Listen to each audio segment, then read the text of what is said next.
আমার দাদার যে ভিটা বাড়ি, আমগুলো তো ভিটা বলে। তো এই ভিটাটা মূলত টোটাল মিলে হইতে 12 কাঠা এরকম হবে। মোটামুটি ভালোই লম্বা, প্রায় 165 ফিট বা 170 ফিটের মতো লম্বা। 70 ফিটের মতো লম্বা, আর চওড়াও প্রায় 60 ফিটের মতো। তো এইটার মধ্যে আমাদের পজিশনটা বলি, তা হচ্ছে মাঝখান দিয়ে ছিল রাস্তা, মানে চওড়া চওড়া হিসেবে মাঝখান দিয়ে রাস্তা। আর লম্বা মাথার এক প্রান্তে হচ্ছে গিয়া আমাদের মেন বাড়ি ছিল দাদার, এখানে সবগুলা রুম টুম ছিল। আর আরেক প্রান্তে হচ্ছে গিয়া গোয়াল ঘর ছিল। এখন আমার দাদার, উনি ছিলেন একদম যেটারে খাঁটি গৃহস্থ বলে, যে যে গৃহস্থ বাড়ি একদম খাঁটি গৃহস্থ।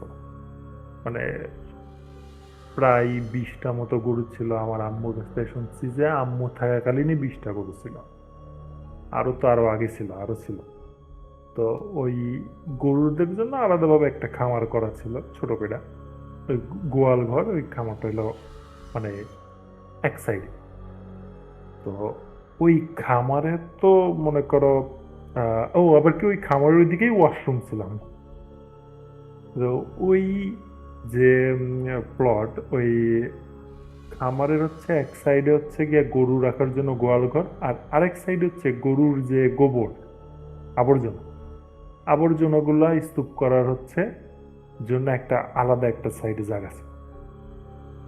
তো ওই জায়গাটা হচ্ছে সবসময় মনে করতে গেলে একটু ভেজাই বা একটু স্যাঁতসেঁতে টাইপের থাকতো, ছোটবেলায় যতটুকু দেখছি, যতটুকু মনে আছে। তো ওই জায়গাটা হচ্ছে, ওই জায়গাটা একটা বর্ণনা দিবা কতটুকু হইতে পারে। তো জায়গাটা মোটামুটি ওই যতটুকু জায়গা প্রায় 10-12 ফিট চওড়া, আর লম্বায় প্রায় 30 ফিট এরকম কাছাকাছি হবে, 20 থেকে 25 ফিট এরকম এরকম জায়গা ওই জায়গার ভিতর ফালাইতো আর কি। তো দাদার যেহেতু অনেক গরু ছিল, যে গরুগুলা মারা যাইতো, প্রায় 5 থেকে 6টা গরুর কবরও ওই ময়লার স্তূপের নিচে ওইখানেই কবর দেওয়া হয়েছে। তো এর একটা কাহিনী আছে যে আমার এক দাদার একটা গরু ছিল। তো ওই গরু খুবই বড়, এবং মানে এই ধরনের গরু 8-10টা গ্রামে নাই, এমন গরু, এত বড় গরু ছিল। যতটুকু আমি শুনছি, এটা কিন্তু আমি দেখিনি, এটা শোনা, যে খুবই বড় একটা গরু ছিল। তো ওই গরু তো মনে করো, এই গরুতে একা যা কাজ করতে পারতো, 4-5টা গরু মিলে সে কাজ করতে পারতো। মানে এত বড় আর শক্তিশালী একটা গরু ছিল। তো ওই গরুটা হচ্ছে সন্ধ্যার দিকে কাজ টাজ, মাঠের কাজ করে আইন না, সন্ধ্যার দিকে আইন না, এই বাইদা আছে না গোয়াল ঘরের বাইরে, বাইদা রাখছে যে পরে ভিতরে রাখবে। জাস্ট বাইদা এসে বলে বাড়িতে ঢুকছে, কাকু বলে, বড় কাকু মনে হয়, বাড়িতে ঢুকছে। ঢোকার তারপরে একটা গরুর আওয়াজ আসলো। আর ওনারা ব্যাকে চলে আসলো, ব্যাকে আসার পরে দেখলো যে কিরে, গরু তো মানে ওইখানে ছটফট মুখ দিয়ে গরু পড়ে গেছে, মুখ দিয়ে বিজলি বাড়ায় না, ফেনা টাইপের, মানে বিশ্রী অবস্থা, বিজলা যে ফেনা টাইপের বাইর হয়। তো ওইগুলো বাইরে হইতেছে, তখনই ওনারা তো বুঝতে পায় না, ওনারা তো আর বুঝতে পারে না যে আসলে এটা জিন গড়িত। মানে যদি বুঝতে হয়তো দোয়া কালাম বা কিছু একটা করলে হয়তো বাচ্চা দিত, কিন্তু কপালে ছিল ওনারাও বুঝতে পারে না, হয়তো ভাবছে গরুর অসুখ হয়েছে।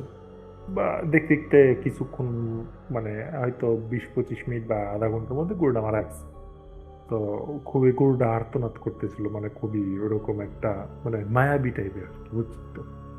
তো এখন মূলত কাহিনী হচ্ছে পরে জানতে পারছিল এটা হুজুরের মাধ্যমে, যে আসলে ওই মাঠ থেকে যে নিয়ে আসতেছিল ওই গরুরে, ওই গরু যেহেতু অনেক মোটা তাজা, অনেক বড়, ওই ওইটার পিছনে অনেক আগের থেকে গদ্দান টাইপের, গদ্দান বলতে এক টাইপের মেঠো জিন কইতে পারো, যেই সকল জিন হচ্ছে অনেকটা হচ্ছে গরুর রূপ ধরে থাকে ম্যাক্সিমাম।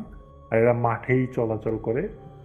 আর এদের হচ্ছে গিয়া মানে খুবই বাজে, এরা যদি কাউকে কোনো সময় ঠিকঠাক বাগে পায়, মাইরা থাকে। ঠিক আছে, গ্রাম অঞ্চলে এদের গদ্দান বলে আর কি। তো ওইটা হচ্ছে মাঠ থেকেই ধরছিল, কিন্তু বাড়ি পর্যন্ত আসছে, কিন্তু যেই গরুটারে একা পাইছে তার উপর সন্ধ্যার টাইম তখন হচ্ছে গিয়ে আক্রমণ করছে, গরুটা মেরে ফেলে। তো ওরা মরছে, গেছে। তো ওরার কবরটাও দেওয়া হয়েছে ওই যে ফাঁস, ওই যে বললাম গোবর, ময়লা আবর্জনা রাখে যে গোবর রাখে, গোবরটা রাখতো মূলত হচ্ছে জৈব সার বানানোর জন্য। আগেকার মানুষ তো জৈব সারই ব্যবহার করতো, এখন তো সারটা ব্যবহার করে জৈব সার বানানোর জন্য। আর ওইটার নিচেই হচ্ছে কবর দিচ্ছে আর কি, ওইখানেই কবর দিয়েছে। কবর দেওয়ার পরে পরে হচ্ছে কি এখন ওইটা নিয়ে আর তেমন কোনো কাহিনী নাই। আর তারপরে হচ্ছে কি এই আরেকটা কাহিনী তো হচ্ছে এই আগেকার দিনের মানুষ যখন হচ্ছে গিয়া এই গৃহস্থ, বিশেষ করে গৃহস্থ পরিবার যদি একটু মনে করো সফলতার দিক থাকতো বা একটু মানে একটু প্রভাবশালী থাকতো বা একটু আর্থিক সম্পদ ভালো থাকতো, যেমন আমার দাদার আর্থিক সম্পদ আল্লাহ দিলাম ভালো ছিল তখন। তো তাদের হচ্ছে অনেক কিন্তু তাবিজ করে। এটা কিন্তু জানো যে পশুর উপরে তাবিজ করে, গরুর উপরে তাবিজ করে, বান মারে বা গরু মাইরে ফেলার জন্যই করে বা ক্ষতি করার জন্য করে। ঠিক আছে, এটা কিন্তু আমার দাদার উপরেও অনেকে করছে, করে নাই এমন। তো ওই তাবিজ গুলাও কিন্তু ওই যে পুততো বা তাবিজ গুলো যে কিন্তু কোথাও রাখতে হয় বা কোনো জায়গায় করতে হয়, ওই ঘাস আছে না, ওই গোবরের নিচেই রাখতো ম্যাক্সিমাম। যে কয়বার পাইছে প্রত্যেকবার ওইখানেই পাইছে। তো ক্ষতি করার জন্য এই কাজগুলো করতো, যেহেতু গৃহস্থ পরিবার গরু ছিল, বিশেষ করে গরুর উপরে ক্ষতিগুলো করতো, মারাও গেছে গরু। এখন হচ্ছে এই জায়গাটা হচ্ছে গোয়াল ঘর ছিল, কিন্তু আস্তে আস্তে তো যেহেতু অনেকগুলো আমার বাপেরা তো মনে করো 6 ভাই, এই জমির মধ্যে এখন আপাতত হচ্ছে তিন মানে 3 ভাই আছে, আমরা বাবা সহ 3 ভাই আছে। এখন হচ্ছে আমরা পড়ছি একদম মাঝখানে। আমাদের যদি আমরা পূর্ব দিক হিসাব করি, পূর্ব দিক হিসাব করলে পারে আমাদের হাতের বাম সাইডে হচ্ছে গিয়ে তোমার আমার বড় চাচারা, মাঝখানে আমরা, আর ডান সাইড, হাতের ডান সাইডে হচ্ছে গিয়া 3 নম্বর কাকা, সেজো কাকা। তো এখন এই বড় কাকারা হচ্ছে, ওনারা করছিল কি, ওনারা হচ্ছে এই গোয়াল ঘরের দিকে হচ্ছে জমিটা চুজ করছিল। আমরা কিন্তু সবার শেষে জমি চুজ করছি। তো ওনারা বাড়ি করার পরে যা ছিল আমরা ওইখানে করছি আর কি। তো উনারা হচ্ছে এই ওই পাশে যে করছে, উনারা করছে কি, উনাদের রুমটা পইড়া গেছে একদম ঠিক ওই যে গরুর কবর আছে না, 2টা রুম, 2টা রুম একদম কবরের উপরে পড়ে গেছে, একদম গোবর যে ওই গোবরের উপরে পড়ে গেছে। ঠিক আছে, ওখানে কিন্তু মাটি খুব নরম, নরম হওয়ার কারণে তারা যে রুম তৈরি করছিল অনেক মানে প্রায় 4 ফিটের মতো নিচে দিয়ে গাঁথনি দিছিল শুধু ইটে। ইটের ব্রিক্স কিন্তু এতদিন নিচে দেয় না, ব্রিক্স মানে ব্রিক ওয়াল দিয়ে যদি কেউ ঘর তুলে তারা কিন্তু এত নিচে দেয় না। ওনারা প্রায় 4 ফিটের মতো শুধু ইটেই দিছিল, গাঁথনি শুরু করছিল, যেহেতু অনেক নরম জায়গা, নরম জায়গা। তো ওই ওই কবরের উপরেই 2টা রুম পড়ে গেছে এবং খুবই বাজে অবস্থা। আর একটা হচ্ছে আর একটা রুম সাইডে পড়ছে। তো ওই রুমে হচ্ছে গিয়া ওনারা রুম করছিল অনেক আগে, কিন্তু হচ্ছে রুমে উঠে নাই, কারণ হচ্ছে অনেক ঝামেলা হয়েছিল, যার কারণে রুমে উঠা হয় নাই। ওইদিকে আর বিস্তারিত না করলাম। এরপরে হচ্ছে ওনারা এখন কিছুদিন আগে হচ্ছে রুম মোটামুটি ঠিকঠাক করছে, ঠিকঠাক করে এখন হচ্ছে রুমে উঠছে। এখন রুম কিন্তু অলমোস্ট প্রায় 12-13 বছর মতো পড়েছে। ইট ব্রিক তুলছিল উপরে হচ্ছে, ছাদ দেওয়ার কথা ছিল, ছাদ দেয় নাই, এখন হচ্ছে চাল দিয়ে দিচ্ছে আর কি। তো ওই রুমে যে উঠছে, রুমে উঠার পরে এই আমার বড় চাচি, সে একদিন স্বপ্নে দেখে যে একটা গরুর মতো, বড় গরু, বড় গরুর মতো, খুবই রাগী এবং মানে ভয়ঙ্কর চেহারা, ওই আইসা কইতেছে যে আইসা বস, মানে ওনার হচ্ছে 2 পা ধরে গেছে, পায়ের উপরে বইসা 2 পা ধইরা, স্বপ্নের ভিতরে, সেটা কিন্তু স্বপ্ন দেখতেছে, স্বপ্নের ভিতরে কইতেছে যে তোরা যে রুমে উঠছস, তো মিলাদ দিছস, এই কথা কইছি। আর চাচি অনেক ভয় পাইছে, চাচি উঠার চেষ্টা করতেছে, যতবার চেষ্টা করছে, ওই চেষ্টা করার যে কারণে পা ধরা ছিল, তখন ওই উঠার চেষ্টা কারণে বুকে ব্যথা পাইছে। ঠিক আছে, এই বুকের ব্যথাটা কিন্তু সে সে এখনো ভুগতেছে, মানে বেশি দিন তো ঘটনা না, তো সে এখনো ভুগতেছে। যার বুকের ব্যথা হয়েছিল সে ডাক্তারের কাছে গেছে, হার্টেরও হালকা প্রবলেম পাওয়া ধরা পড়ছে যে হ্যাঁ সমস্যা হয়েছে হালকা। তো এই কাহিনী হচ্ছে আমি পরে জানতে পারছি যে আসলে মূলত এখান থেকে এই কাহিনীটা করছে। তো এরকম স্বপ্ন দেখছে। তার উপর হচ্ছে কি ওই উনার ও আবার কি উনার হচ্ছে দুইটা ছেলে মেয়ে আছে, দুইটা, একটা ছেলে একটা মেয়ে।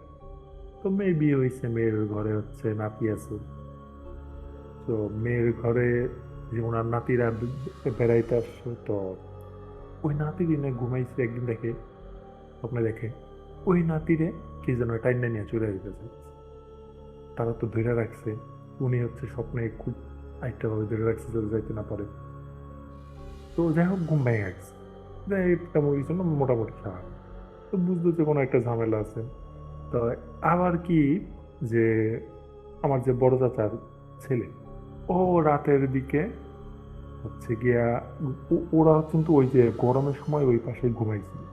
হয় রাতে টিনের চালের উপরে কে যেন রাতে আইসা বসে।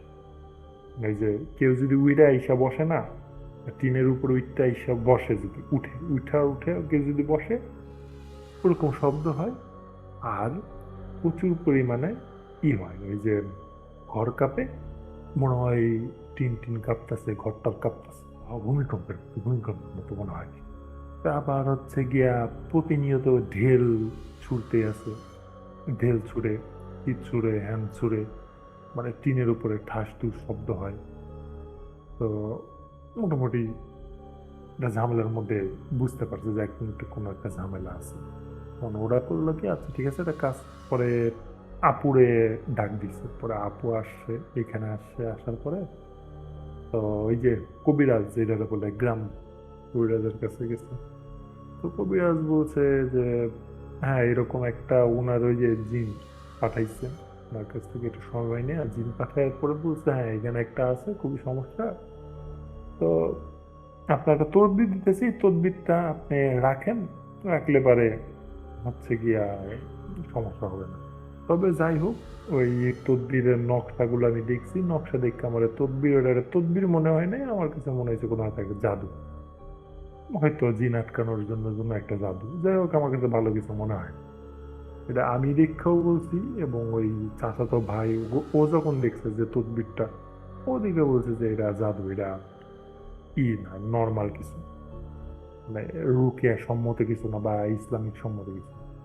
আমরাও না করছি যে এটা যেন না লাগাই, তারপর আপাতত হয়তো লাগাইছে মনে হয়, আপাতত কিছুদিনের জন্য হয়তো লাগাইছে, যে করবে, চেঞ্জ করবে পরে। আমরা ভালো কোনো রাখি টাকি খুঁজতেছে। এই কাহিনী এখনো চলমান। তবে এখনো যদি সমস্যা ঠিক না হয় এরপরে, তাইলে পরে হচ্ছে গিয়া হয়তো কোনো একটু বড় অ্যাকশন হবে, হইলে পারে তখন জানাবো নি, কোনো সমস্যা নেই। আর সবচেয়ে কথা, এখন রাত বাজে হইলে গিয়া 12টা, আর আমি আমি আমি ঘটনাটা যে কইতাছি, আমার আমার থেকে বেশি না, মাত্র 20 ফিট দূরে ওই রুম। 20 ফিট নয়, 25 ফিট বা 30 ফিট এরকম দূরে দূর। আমার দরজা খুললেই দেখা যায়। তো আপডেট আসলে অবশ্যই জানাবো কি না হয়, কারণ আমি নিজেও তো এইখানেই আছি, দেখতেছি, কোনো সমস্যা নাই।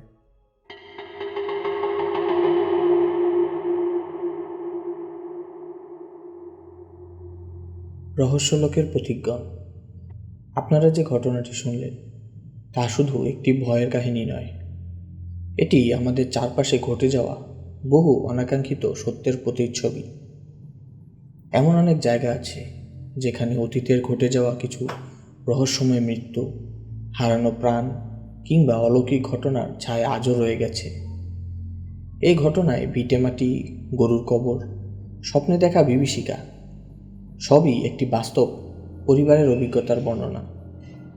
তাই যারা গ্রামে থাকেন, পুরনো জায়গায় নতুন ঘর তুলেছেন বা অজানা কবরের উপরে বাড়ি বানাচ্ছেন, তাদের বলবো সাবধানে থাকুন। জায়গা দেখে নিন, অতীত জেনে নিন, প্রয়োজনে কোনো আলেম, বিশ্বাসযোগ্য রুহানি সাহায্য গ্রহণ করুন। কারণ অদৃশ্য শক্তি, জিন অথবা মানুষের হিংস্রতা থেকে জন্ম নেওয়া জাদু এসব কোনো কল্পনা নয়। সময় মতো বুঝতে না পারলে তা শুধু এক রাতের ভয় নয়, হতে পারে একটি জীবন জুড়ে চলা দুর্ভোগ। আল্লাহ আমাদের সকলকে হেফাজত করুন। পরবর্তী ঘটনা শুনতে আমাদের সঙ্গেই থাকুন। এবং আপনার সাথে ঘটে যাওয়া কোনো সত্য ঘটনা শেয়ার করতে পারেন আমাদের সঙ্গে। আমাদের ইমেল bhutesathai@gmail.com পাঠিয়ে দিতে পারেন আপনার অথবা আপনার প্রতিবেশীর সাথে অথবা আপনার আত্মীয় স্বজনের সাথে ঘটে যাওয়া সত্য ঘটনা। ততদিন ভূতের সাথে থাকুন, ভূতকে সাহায্য করুন। ভূতেরা আপনার অপেক্ষায়। আল্লাহ হাফেজ।